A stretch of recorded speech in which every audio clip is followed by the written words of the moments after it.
اعوذ باللہ من الشیطان الرجیم بسم اللہ الرحمن الرحیم۔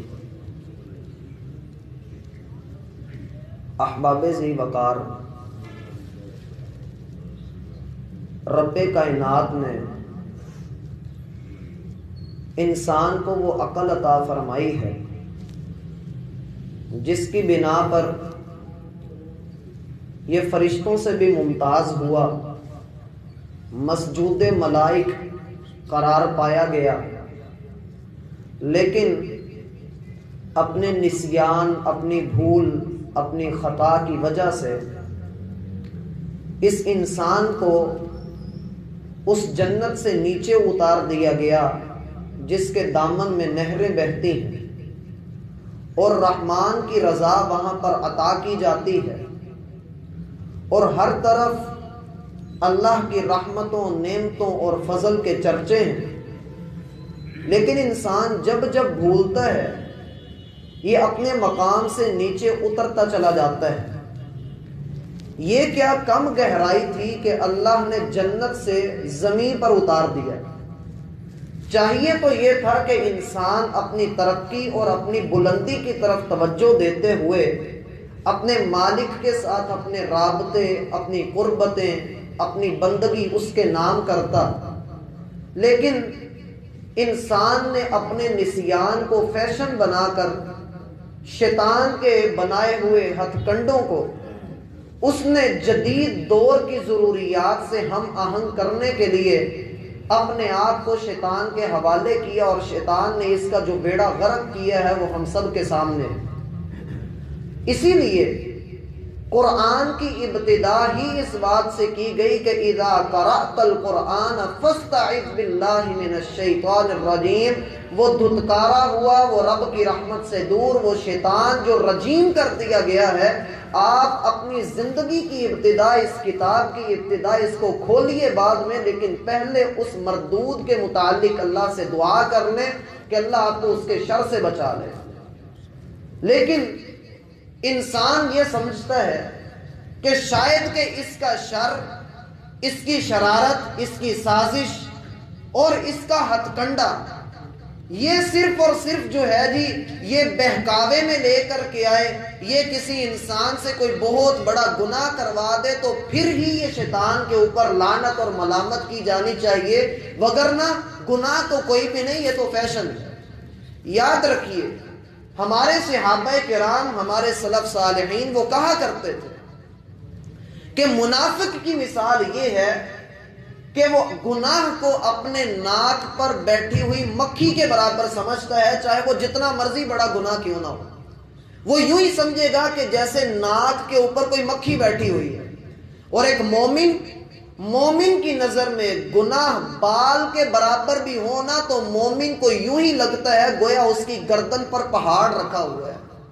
مومن اپنے گناہوں کو بہت بڑی نظر سے دیکھتا ہے، وہ اپنے گناہوں کے متعلق فکر مند ہوتا ہے، اسے آگے دہکتا ہوا الاؤ نظر آتا ہے کہ اللہ اگر میں نے اس رستے کو چھوڑ دیا جس رستے پہ چلتے ہوئے تیری جنت ملتی ہے، میں نے سبیل المؤمنین کو چھوڑ کر، سیدھے رستے کو چھوڑ کر کسی اور رستے کو اپنا لیا تو نولہ ما تولا ونصلہ جہنم۔ اللہ فرماتے ہیں پھر تو جدھر پھرتا ہے تقدیر تجھے ادھر پھیرتی چلی جاتی ہے، تو جدھر ہاتھ ڈالتا ہے تیرا ہاتھ داخل ہوتا ہے، حتیٰ کہ تیری گاڑی کا ہینڈل جس طرف مڑتا ہے ہم موڑتے چلے جاتے ہیں، یہاں تک کہ وہی طرح موڑ کاٹنا، وہی طرح مڑنا، وہی طرح دور ہونا، بغاوت کرنا تجھے گہرے کھڈے میں جا گراتا ہے۔ یاد رکھ اللہ کا کھڈا جہنم ہے، کہیں اس میں نہ گرا دیا جائے۔ اور جب اللہ رب العالمین اس پر پکڑتے ہیں تو یاد رکھیے ان بطش ربک لشدید، اللہ کی پکڑ ایسی سخت پکڑ ہے کہ اس نے جب بھی کسی قوم کو پکڑا، اس چمن کی حفاظت کے لیے، گلستان کی حفاظت کے لیے، زمین کی آبیاری کے لیے، اللہ نے اپنے ایمان والے بندوں کو محفوظ کر دیا۔ سب کو بچا لیا، کبھی کشتی میں بٹھا کر، کبھی اللہ رب العالمین نے راتوں رات بستی سے باہر نکال کے، کبھی کسی انداز میں لوگوں کے اوپر وحشت اور غشی طاری کر کے اللہ نے اپنے نبیوں کو، ان کے ماننے والوں کو محفوظ کر دیا۔ ان کے نام آج زندہ و جاوید ہیں، اور جنہوں نے اللہ کو نہ مانا، جو کانٹے بن گئے، جنہوں نے دین کے رستے میں روڑے اٹکائے، مالک نے ان کو یوں اکھاڑ دیا گویا کہ دنیا میں کبھی موجود ہی نہیں تھے۔ ان کی دنیا بھی جہنم اور ان کی آخرت بھی جہنم بنا دی گئی۔ اسی لیے اللہ فرماتے ہیں النار یعرضون علیہا غدوا وعشیا، یہ نہ سمجھو کہ وہ قبروں میں پڑے ہوئے ہیں، یہ نہ سمجھو کہ وہ کھنڈر ہو گئے، مٹی میں مل گئے، اور یاد رکھ کہ النار یعرضون علیہا غدوا وعشیا، صبح و شام تیرا رب ان کے اوپر آگ کا عذاب دورہ تیرا کر کے نازل کرتا ہے۔ ادخلوا آل فرعون اشد العذاب، اور فرعونیوں اور جتنے بھی قارونی حامانی جتنے بھی تھے، اللہ رب العالمین سب کو جہنم کا ایندھن بنائیں گے، اللہ کو کسی کا کوئی بار نہیں۔ اسی لیے رسول اللہ صلی اللہ علیہ وسلم کا فرمان ہے کہ جناب آپ یہ بات ذہن میں رکھ لو، آپ کی جہنم آپ کے جوتے کے تسمے سے بھی زیادہ آپ کے قریب ہے، اور آپ کی جنت بھی اسی طرح آپ کے جوتے کے تسمے سے بھی زیادہ آپ کے قریب ہے۔ اب آپ کی اپنی مرضی ہے، آپ کس کے اوپر چلتے ہیں اور کس کے قریب ہو کر، کس کے پاس جا کر کس کو اپنا ٹھکانہ بناتے ہیں۔ اور اللہ رب العالمین کا فرمان ہے فَإِنَّ جَهَنَّمَ هِيَ الْمَأْوَى، وہ بندہ کہ جس نے اپنے رب کے مقام اور مرتبے کو نہ سمجھا، وہ مالک کہ جس مالک نے تیرے میرے رزق کا اہتمام کیا، کس وقت اہتمام کیا؟ دیکھتے ہیں عبداللہ بن مسعود رضی اللہ عنہ کی طرف، کہتے ہیں ہمیں خبر دی، عبداللہ بن مسعود رضی اللہ عنہ بیان کرتے ہیں کہ ہمیں خبر دی۔ اے عبداللہ کس نے آپ کو خبر دی؟ کہا صادق اور مصدوق نے ہمیں خبر دی۔ اور یہ محبت کا انداز بھی ہے اور دین کے ساتھ لگاؤ بھی ہے۔ صادق محمد الرسول اللہ صلی اللہ علیہ وسلم کی وہ صفت جو آپ نے کوہ صفا پر جب آپ چڑھے، 3 سال تک جب آپ نے چھپ چھپا کر تبلیغ کی، لوگوں کو دعوت دی، 3 سال کے بعد اللہ کا حکم آیا کہ محمد صلی اللہ علیہ وسلم اب سر عام اللہ کی توحید کی دعوت دیجئے، ببانگے دوہل اعلان کر دیجئے کہ اللہ کے علاوہ کوئی معبود برحق نہیں۔ یہ وہ وقت تھا کہ کوہ صفا کے اوپر آقا علیہ السلام چڑھتے ہیں، یا صباحا، اور لوگوں اکٹھے ہو، سارے لوگ اکٹھے ہوتے ہیں، اور جو نہیں پہنچ سکا وہ اپنی جگہ پر کسی بندے کو بھیجتا ہے کہ آج عبداللہ کے بیٹے محمد نے آواز لگائی ہے، پہلے کبھی ایسا دیکھنے میں نہیں آیا، ذرا بھاگ کر جاؤ دیکھو تو صحیح کہ مسئلہ کیا بنا ہے۔ اور جب لوگ وہاں پر اکٹھے ہو گئے، مجمع لگ گیا، آقا علیہ السلام پوچھتے ہیں ہاں بھئی بتاؤ، اگر اس پہاڑی کے پیچھے ایک لشکر تم پر حملہ کرنے کے لیے چھپا ہوا ہو، وہ تمہیں نیست و نابود کرنا چاہتا ہو، اگر میں تمہیں اس بات کے متعلق خبر دوں تو بتاؤ میرے بارے میں کیا کہو گے؟ لوگوں نے کیا جواب دیا؟ بخاری میں لکھا ہے لوگوں نے جواب دیا تھا ما جربنا علیک کذبا قط، وہ ایک جھوٹ کو دور کی بات، ہم نے کبھی تیرے منہ سے جھوٹ سنا ہی نہیں، کبھی تیری زبان سے ایک حرف بھی جھوٹا نہیں نکلا، تو کہتا ہے تو آنکھیں بند کر کے یقین کر لیتے ہیں، ہوگا اس کے پیچھے ہوگا، تو نے کہا ہے تو ہوگا۔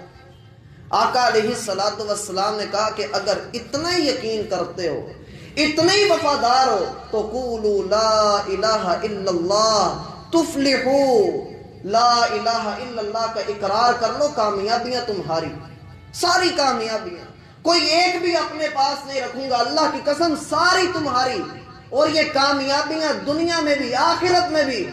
اے محمد دنیا میں کامیابیاں مال و دولت ہی ملے گا اور کیا ملنا ہے؟ کہا نہیں، تملک العرب والعجم، اللہ حکومتیں عطا کر دے گا، اللہ تمہیں عرب و عجم کا مالک بنا دے گا۔ لوگوں نے اس وقت ماننا کہ محمد الرسول اللہ صادق ہیں، اور یہ وہ صادق ہیں جو مصدوق بھی ہے۔ ہمارے درمیان ایک بندہ سچا ہو سکتا ہے لیکن کسی کی نظر میں وہ جھوٹا بھی ہو سکتا ہے، لیکن محمد الرسول اللہ صلی اللہ علیہ وسلم وہ شخصیت ہیں کہ جن کی صداقت کی گواہی آسمانوں کا رب بھی دیتا ہے۔ یہ وہ نبی صلی اللہ علیہ وسلم ہے کہ جو خود بھی برحق ہے، آسمان والا رب بھی حق والا ہے، جبریل امین وہی لے کر آتے ہیں، حق لے کر آتے ہیں، اور جبریل خود بھی حق لے کر آتے ہیں۔ مکہ ہو مدینہ ہو، جس جگہ پر بھی میرے حضور نے میرے نبی نے قدم رکھا، مالک نے وہاں قرآن کو نازل کر کے بتلایا کہ جگہ بھی حق، محمد بھی برحق، اللہ بھی حق والا، جبریل بھی حق لے کر آئے ہیں۔ اس حق کو مان لیجئے، نہیں مانو گے تو حق کے ساتھ تم لوگوں کا حق ختم کر دیا جائے گا۔ اور مالک نے اس بات کو ہماری پیدائش کے وقت لکھ چھوڑا تھا۔ آقا علیہ الصلوۃ والسلام کا فرمان نقل کرتے ہوئے عبداللہ بن مسعود کہتے ہیں، لوگوں ہمیں صادق اور مصدوق نبی نے خبر دی کہ تم میں سے کوئی ایک بندہ، تم میں سے ہر بندہ اپنی ماں کے پیٹ میں جب 40 دن کا ہو جاتا ہے، کتنے دن کا؟ 40 دن کا ہوتا ہے، اللہ سبحانہ و تعالی اس کو وہ پہلے اپنی ماں کے پیٹ میں نطفہ ہوتا ہے، وہ پہلے اپنی ماں کے پیٹ میں نطفہ ہوتا ہے، 40 دن کے بعد اللہ رب العالمین اس پانی کو، جو مرد کا پانی ہے، جو عورت کے رحم کے اندر چپکا ہوا ہے، اللہ رب العالمین اپنی کمال قدرت سے اس ایک قطرے کو تیرے خون کے لوتھڑے کی شکل دیتے ہیں، جس کو مالک نے پہلی وحی میں کہا تھا کہ خلق الانسان من علق۔ یہ وہ رب ہے، یہ وہ مالک ہے، وہ تجھے پڑھنے کا کہہ رہا ہے جس نے تجھے جمے ہوئے خون کے ساتھ پیدا کیا۔ یہ 40 دن کا پروسیس پورا ہوتا ہے، اور بندہ جو آج اپنے اوپر بڑا اکڑتا ہے، اس کی بنیاد کے اوپر جاؤ تو دیکھو کتنی گندی بنیاد، کتنی گندی جگہ سے اس کا خمیر اٹھایا جا رہا ہے۔ یخرج من بین الصلب والترائب، اللہ فرماتے ہیں کسی انسان کی پشت میں تیرا مادہ، کسی ماں کی، کسی عورت کی پسلیوں کے اندر تیرا رکھا ہوا وہ پانی، وہ آپس میں ملتا ہے، مالک اسے جمے ہوئے خون کی شکل 40 دن کے بعد دیتے ہیں۔ ثم خلقنا النطفة علقہ، ہم نطفے کو علقہ بنا دیتے ہیں۔ فخلقنا العلقة مضغہ، 40 دن مزید گزرتے ہیں، 40 دن مزید گزرتے ہیں، 80 دن جب ہو جاتے ہیں تو اللہ رب العالمین اس لوتھڑے کو، فخلقنا العلقة مضغة، اس لوتھڑے کو اللہ گوشت کی شکل دے دیتے ہیں۔ یہ اللہ کی تخلیق ہے، دنیا کا کوئی مائی کا لال آج تک ایسی تخلیق نہیں کر سکا۔ فَخَلَقْنَا الْمُضْغَةَ عِظَامًا، مزید 40 دن گزرتے ہیں، اللہ تیرا جسم بنا کے ماں کے پیٹ میں رکھ دیتا ہے، 4 ماہ بعد لوگ بھاگتے ہیں الٹرا ساؤنڈ کروانے کے لیے، 120 دن گزر گئے، اور 3 4 بار 12، 120 دن گزرنے کے بعد لوگ بھاگتے ہیں جی الٹرا ساؤنڈ کروایا جائے تاکہ پتہ لگے اس کے پیٹ میں کیا ہے۔ دنیا پتہ لگواتی رہتی ہے، لوگ کہتے بھی ہیں کہ مذکر ہے، مؤنث ہے، لیکن مالک فرماتے ہیں یعلم ما فی الارحام، حقیقی علم تیرے رب کے پاس ہے کہ ماں کے پیٹ میں کیا ہے، صرف اللہ کو پتہ ہے۔ لوگ کہتے نہیں ہم نے بھی پتہ لگوا لیا ہے، تو اللہ کے غیب کے علم کے اوپر ہم نے ڈاکہ ڈال کے ہم بھی غیب کے علم والے بن گئے، ہمیں بھی پتہ لگ گیا۔ اور اللہ کے بندہ ذرا اس طرف بھی توجہ کر، اللہ کے رسول فرماتے ہیں تم میں سے کوئی ایک ماں کے پیٹ میں وہ 120 دن کا ہو جاتا ہے تو اللہ رب العالمین ایک فرشتے کو بھیجتے ہیں، وہ آ کر اس کی 4 چیزیں لکھتا ہے۔ سب سے پہلے اس میں 120 دن کے بعد روح پھونک دی جاتی ہے، اس میں اس وقت جب روح پھونکی جاتی ہے تو اس کے بعد اس کی 4 چیزیں لکھ دی جاتی ہیں۔ پہلی چیز یہ مذکر ہوگا یا مؤنث ہوگا، دوسری چیز نیک ہوگا یا بد ہوگا، تیسری چیز اس کی عمر کتنی ہے، اور چوتھی اور آخری چیز اس کا رزق کتنا ہے۔ اللہ رب العالمین یہ 4 چیزیں اس کے لیے لکھ دیتے ہیں، پھر یہ تقدیر کا لکھا کوئی بھی نہیں مٹا سکتا، اللہ نے اسی وقت لکھ دیا تھا۔ اور یہ کب لکھا گیا؟ بنیادی طور پہ سب سے پہلے یہ اس وقت لکھا گیا جب اللہ نے کچھ بھی پیدا نہیں کیا تھا۔ اللہ نے سب سے پہلے قلم کو پیدا کیا، قلم کو کہا اکتب، لکھ۔ کہنے لگا اللہ میں کیا لکھوں؟ اللہ فرمانے لگے اکتب وما ہوا کائن، قیامت کی دیواروں تک جو کچھ ہونے والا ہے سب کچھ لکھ دے۔ اس نے وہ سب کچھ لکھ دیا. رفعت الاقلام، قلم اٹھا لیے گئے. وجفت الصحف، تیری میری تقدیر کے صحیفے ورقے سارے کے سارے خشک ہو گئے. اب لا یبدل القول لدی، اللہ کا لکھا کوئی مٹا نہیں سکتا، کوئی اس کو بدل نہیں سکتا سوائے یہ کہ میرا مالک چاہے. تو ہاتھ اٹھا دیکھ تیرا رب تیری تقدیر کو بدلتا ہے کہ نہیں بدلتا. موسیٰ علیہ السلام کھڑے ہیں، ایک عورت آتی ہے، اللہ تو مجھے بیٹا عطا کر دے. موسیٰ علیہ السلام اللہ سے ہم کلام ہوئے، اے اللہ تو اس کو بیٹا عطا کیوں نہیں کر دیتا؟ بیچاری رو رہی ہے، گریہ زاری کر رہی ہے، تو اس کو بیٹا کیوں نہیں دیتا؟ موسیٰ علیہ السلام پر وحی نازل ہوئی، اللہ نے جواب دیا موسیٰ اس کے نصیب میں بیٹا ہے ہی نہیں، ہم نے اس کو دینا ہی نہیں، لکھا ہی نہیں ہے اس کے لیے بیٹا. تھوڑے عرصہ گزرا، دیکھا اس عورت کی گود میں بچہ ہے. پھر اللہ سے ہم کلام ہوئے، اللہ یہ کیا؟